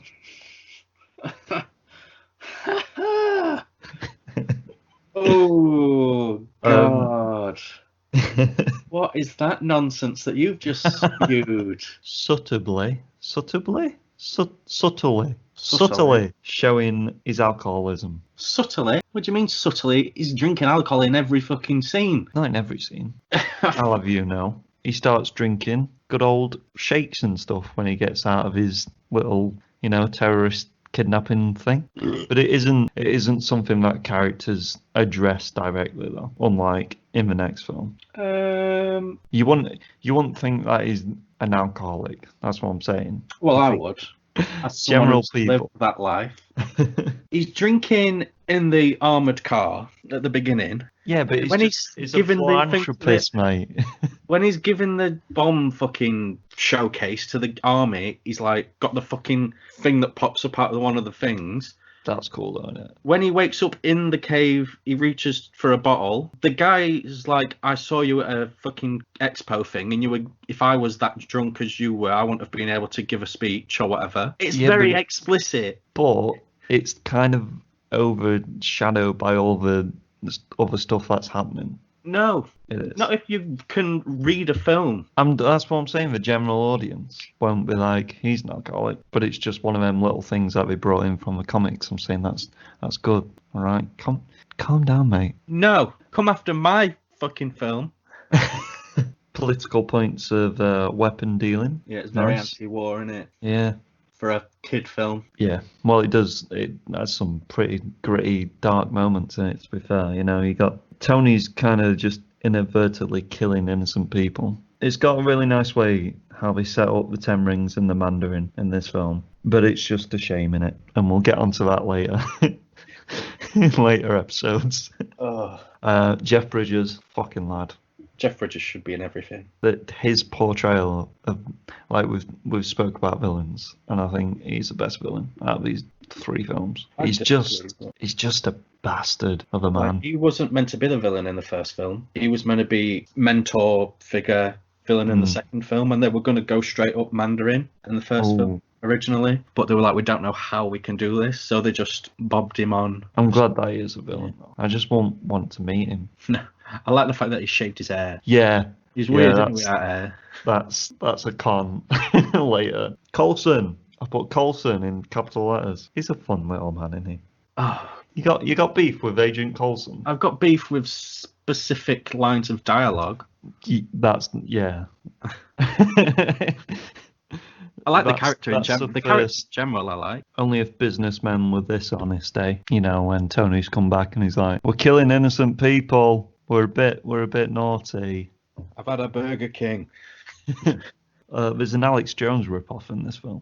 Oh, yeah, Forgot about that guy until rewatching it. I've not seen this film since like 2009 when it came out on disc, probably late 2008. That's a long time ago. I think Tony's the portrayal of his mental health is done really well because he's constantly joking on just like his mental health problems and his PTSD and stuff. Like he's always joking about it, and I know a lot of people that do use that as a coping mechanism. And you can see actually all the other characters in the film they're just kind of annoyed. I think it's pretty good portrayal of mental health in the film. Because all the other characters are like, shut up, Tony. Like, why do you have to say stuff like that? And Because it doesn't. It's one of them ones that are very hidden. That doesn't really come out if you've not like known anyone or been through it yourself, kind of thing. And it does like carry over and into later films and stuff.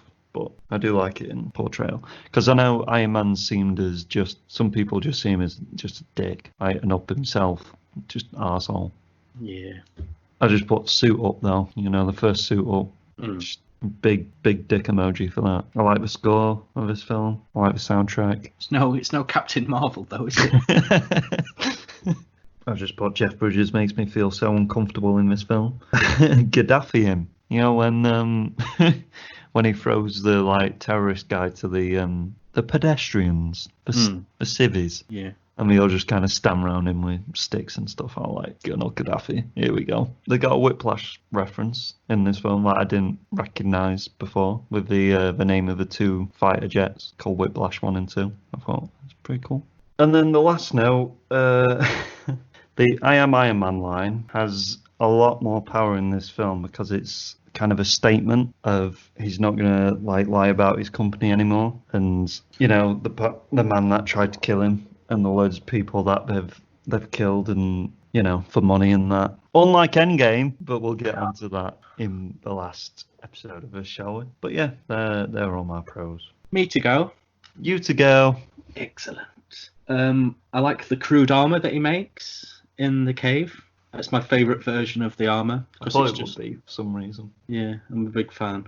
The very first test that he does with the actual souped up model that he does, and he does the countdown 3, 2, 1, and then he shoots, you know, back into the wall. Every time I see that, it just cracks me up. I like a good bit of physical. Is that the one where he's just got like the little booster in his hand and the two boots? Yeah, he's like, we're just going to go to 10% thrust capacity, and he's got the one robot arm recording, and the other one is the sort of fire extinguisher. Yeah. And the way that he does it, and then the fucking thing blasts him even though he's not on fire, it just cracks me up. Which leads me on to my favourite character, the fire hose thing. It's just got a life of its own, and it fucking tickles me every time. Does that technically mean your favourite character is Jarvis? In many ways, I guess. I just realised I didn't speak about Jarvis at all. And it just it fucking cracks me up, that character. The casting of Downey Jr., as you've already said, it's just top notch in it. It was his big comeback, really, wasn't it? This and Tropic Thunder, same year. Yeah. I love Sabbath. I'm a big fan of. It's a shame that they didn't have the lyrics or the words. It was just instrumental. Would it have been too? I don't know. Because obviously, like, that's the last line in the film as well, isn't it? Yeah. My boy Jeff's just Jeffing it up. Jeffing it up big time. I like it when he's in his like silk pajamas. Oh yeah. That reminded me of the Invisible Man. Not gonna lie. Yeah, just he's just being Jeff. He looks like he's having fun. He does, doesn't he? Yeah. Do you like his little fucking earpiece thing? Oh, the thing that paralyzes folks. Yeah. Yeah. It's not fun. It's very like unconventional, isn't it? Unconventional. Like, yeah. Popped into my head, mate. Because you just have to be like right next to a person to do it. I like the bit you said where he sort of throws him to the villages. Oh yeah. Wherever it is, Afghanistan, Iran, Iraq, somewhere. I like the fact that he went back there as well because that was the guy's village. You know. Yeah. I liked that. That was pretty cool. I like the banter between Rhodey and Tony. I felt that was well done. They've got a sort of buddiness that was enjoyable, shall we say. It looked good. Overall, it looked good. I think it holds up, to be fair. There is like a few bits, like the big fight at the end doesn't look great, but yeah. But I'll get onto the fights later, and that's me done. Fair enough. In terms of pros. Cons, boy. So weird to think of the comparisons of Iron Man and Batman, but the one difference is Iron Man fucks his butler and Batman doesn't. Yet. Fan fictions and that, you never know. Weird to think that Pepper used to show the girls out that Iron Man slept with. She's not very ethical, that reporter. She should not be sleeping with a man she's doing news on. But it's like Vicky Vale, isn't it? From Batman. Yeah, but Batman's shit. I put, why does Rhodey like Tony? Yeah, I don't know. I don't understand it. I think don't- it's just they were friends at college, I think, Mm. and he's got money. But maybe Tony just forces him into being an alcoholic like him. The scene reminds me of Saturday night plan nights. Hey, let's have less of that. Yeah, where they're on the plane and he's like, sake. Where he's like, I'm not going to drink, and then, you know. I never did that to you. It was the other way round. Yeah, sure. It starts the trope of... You love that word, don't you? Yeah. The trope of like Iron Man like running into his old friends kind of thing. Because the guy in the cave with him is like, I met you at a party or something. And then obviously you got fucking the guy in Iron Man 2 and then Iron Man 3 with the Mandarin. And just, yeah. And then you've even got fucking Far From Home, and there's just a lot of things like that. He still looks really pretty when he's a hostage. Don't look like he's been roughed up or anything. No. But God, they fucked up the chance to introduce Mandarin, didn't they? But I guess that's con for Iron Man 3. The professor is a bad actor. Didn't enjoy him. The professor. The guy in the cave. I loved him. Second best character. Maybe best After the arm. After the mechanical arm. When they're about to come into the room, and then he's like, I'll buy you some time. He runs out and he shoots at the ceilings and the walls, and he doesn't even shoot anyone. I think it's because he don't want to kill anyone. But the terrorists who's killed his family. Still got to have morals, mate. You wouldn't know that, would you? Pussy boy, innit? Pussy boy. Pussy boy. I'll put you in the same position later this year and see if you kill anyone. All right. But it does mean I have to kill your family. Iron Man definitely would have died from that fall. I've got multiple things about times when Iron Man should be dead. That one's just like crazy though. The when he's got his first armor and he flies up and then he just like flies like a missile because he's not got that much power left and his armor just lands in the fucking sand. He's just like laid there with not even a cut on him. Just like, I'm alright. And he does one of his one-liners, doesn't he? Which annoyed me. I hate Gwen Stefani. Gwyneth Paltrow. Just don't like Pepper. But I dislike her more. Dear. Yeah. Right, this relates to Captain Marvel. They call Shield in Captain Marvel, which is set before Iron Man. And in Iron Man, but like, it's the strategic homeland fucking whatever it is. That's and what he's like, you need a name for that. And I'm like, no, just carry it on in Captain Marvel if you're going to do it. Yeah, that happens a lot. So many times. Yeah, Coulson. I put all the bald people in this film aren't actually bald.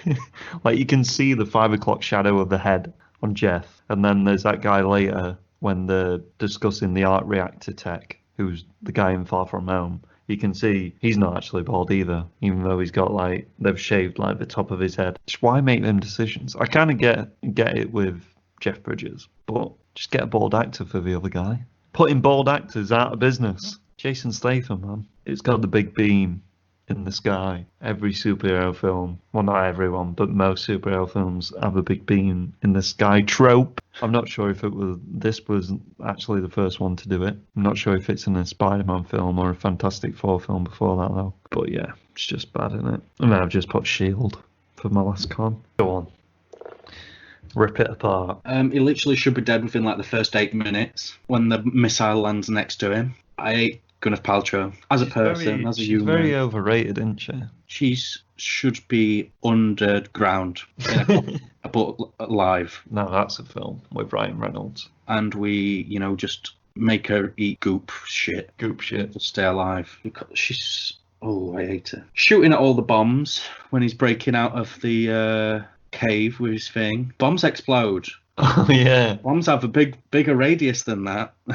He should be dead again when he falls from the sky. At this point, I just found it slow and meandering, like most origin stories. I know you talked about Captain America not being in it till whatever. He's not Iron Man until whenever. He's Iron Man in the cave. You can't count the cave. You get a little teaser though. You get a little teaser with Captain America. Takes him long to get big though, doesn't it? Now, in the final fight scene, how can Jeff Bridges operate the thing straight away? Big brain. Big big bald head. Iron got Man, a- Tony Stark has had to train a bunch, and this elderly, silken pajama-wearing man knows how to operate this thing that he's not used before. Gotta think that. Oh, right. Come on, then. No, I don't have anything for that. She's got a big brain, hasn't he? It really annoyed me. It really, really annoyed me. Well, did you want the film to be 3 hours long? No, I wanted plot coherence. They didn't have the lyrics to the Sabbath song. I think that would have been too cringy, though. I don't care. It would have made me give it an extra point. Oh, shit. Because I'm taking one off now. It's a sing-along version. It's the karaoke version.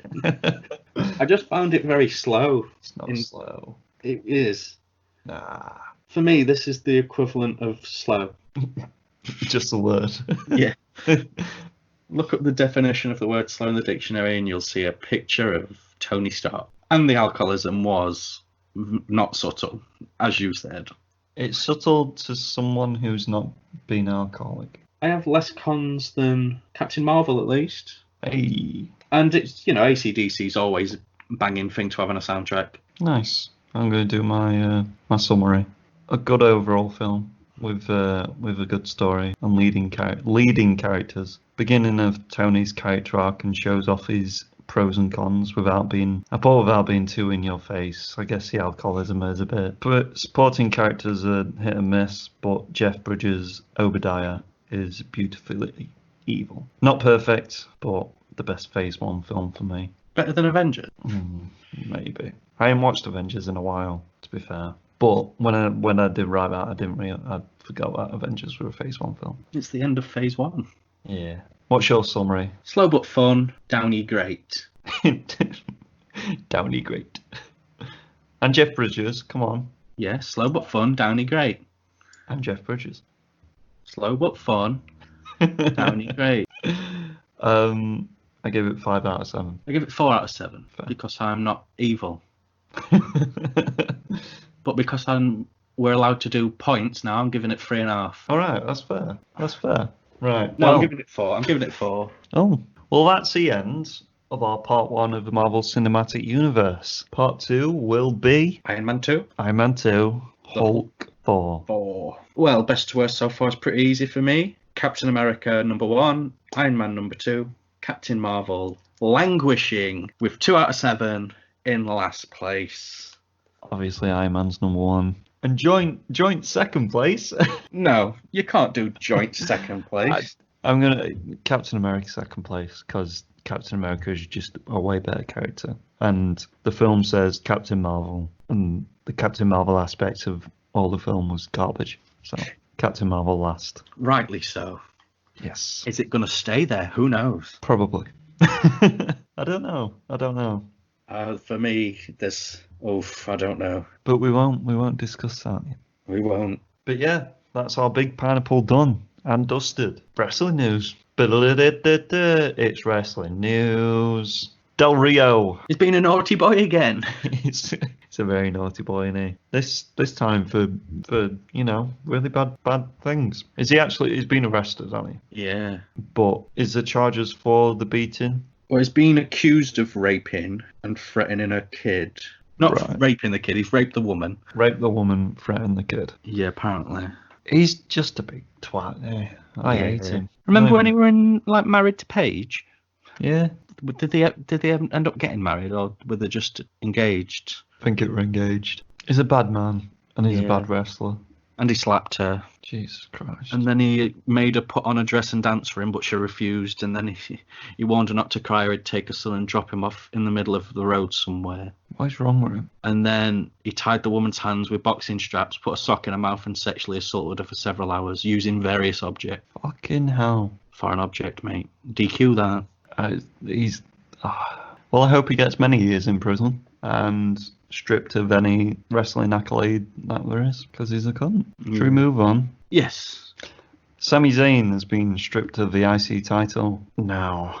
There's speculation that it's due to backstage heat, but then there's speculation that he just don't want to wrestle when coronavirus is around, which is fair. And then he's gone on Twitter to say that he never lost the IC title and that he's going to probably kill Vince or something. We can only dream. And they're currently holding a tournament on SmackDown to crown the new IC champ. Who do you think it's going to be? AJ. That's what people want, isn't it? Ray. Ray should be dead. Ray should be dead. We'll get into that in a minute. Poor Sami Zayn, man. Yeah, he's never going to win another belt. No, he's not. He's 35 now. Unless he leaves. He should just go to AEW, man. Just like many wrestlers should. But not Heath Slater. Next bit of wrestling news. NXT have announced In Your House pay-per-view.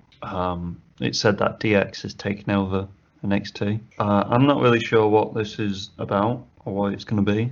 Yeah, we'll have more news on that. Next bit of wrestling news. We got many releases from WWE.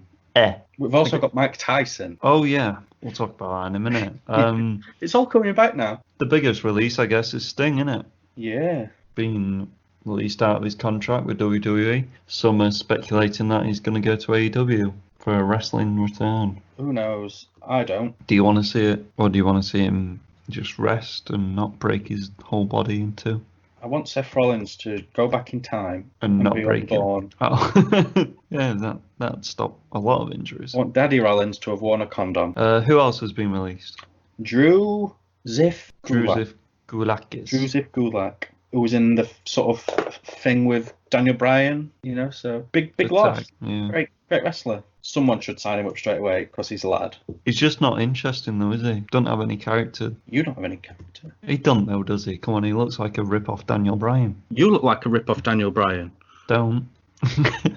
You do though. What's the last release? What's her name? Rachel Ellering, Who's that? daughter of the famous manager Paul Ellering. Yeah, she's been released. Some are saying it's because she criticised WWE Medical. It probably is that. Yeah, because they liked people to wrestle while injured and just take these painkillers instead. Yeah.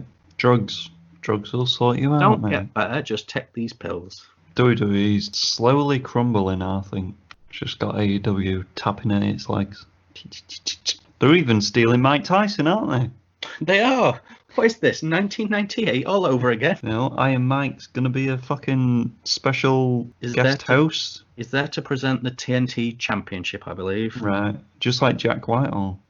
Which is going to be either going to Cody or Lance Archer. It'll be Cody. It's going to go to Cody, even though they've built up Lance Archer to be this beast of a man. Might go to Lance. I hope so. But Cody's ego is big, isn't it? Cody's got a big ego.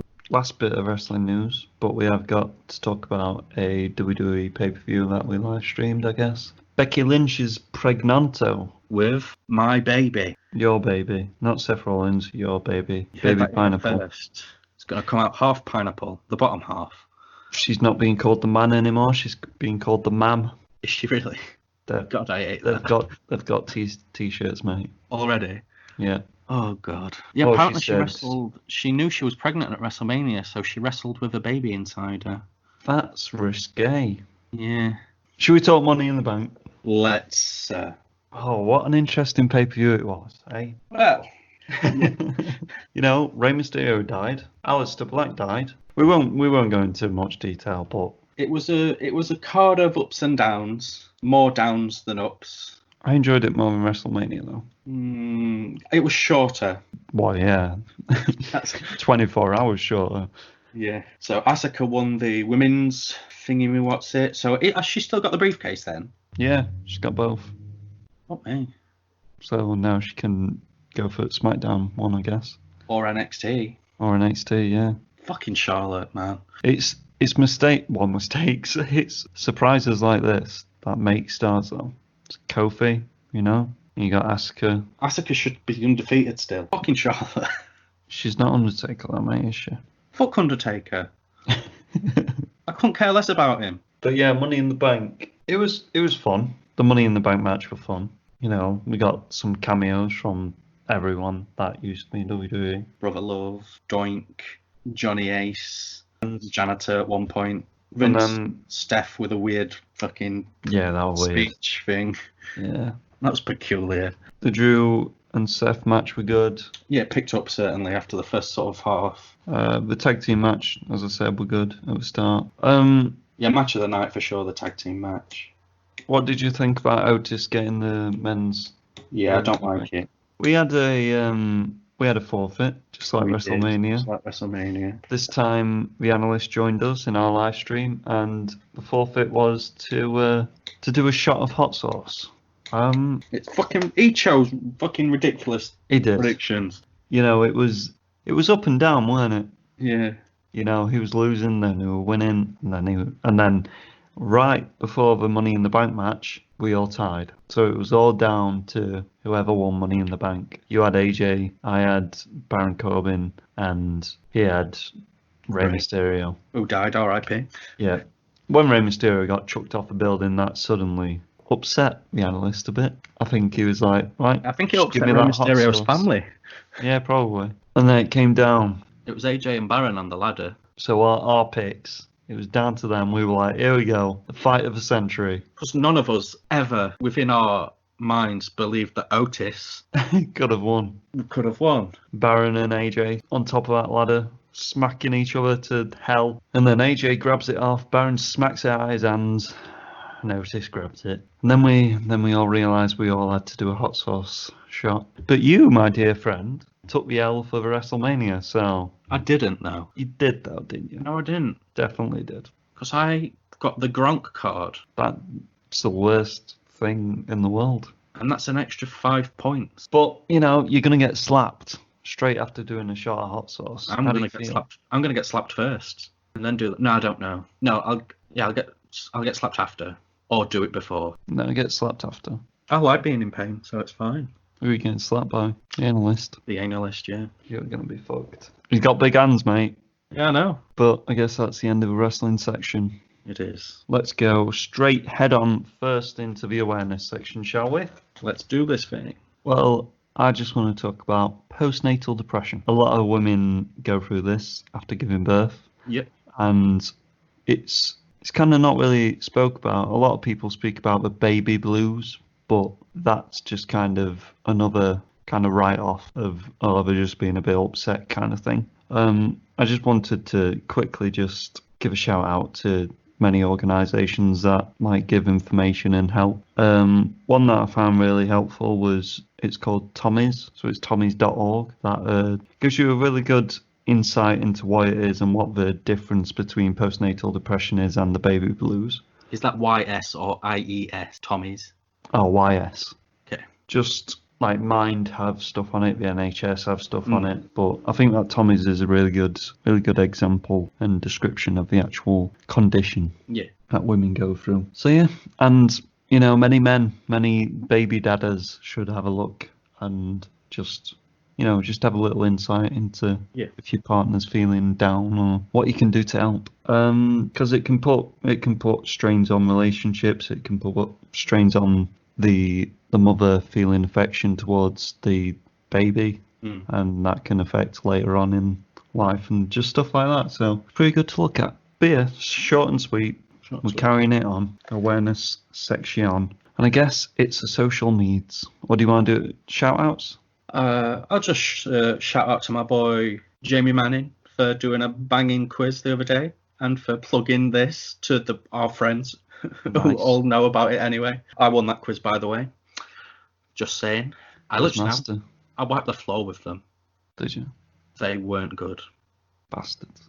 I want to give a shout out to my friend Harry Downing.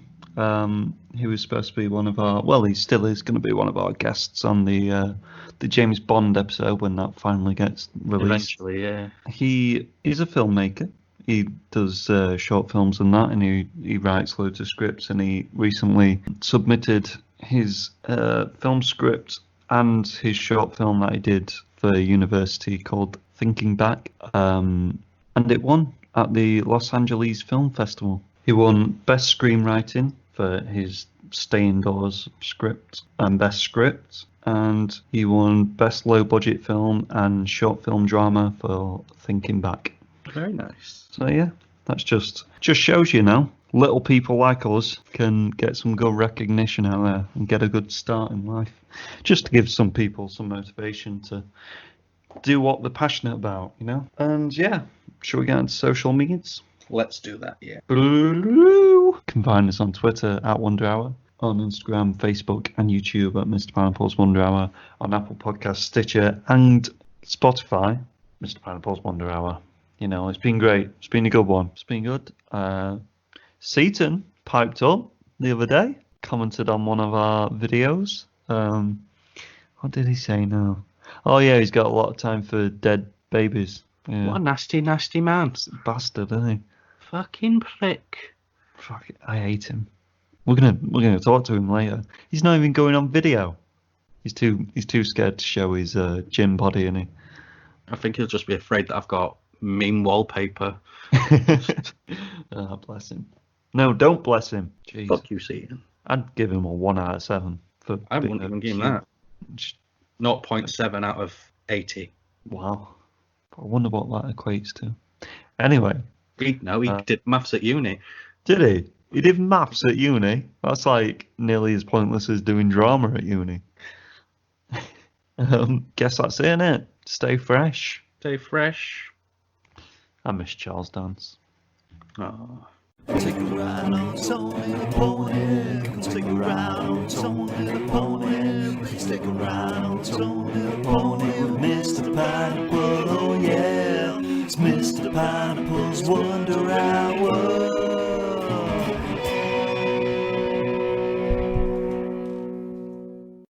I love hot sauce anyway, man. I was eating it last night in my wraps. Yeah. I'm like, give me a pint of it. I mean, I might get like some kind of stomach ulcer, but you know. But anyway, Bam Bam Bigelow.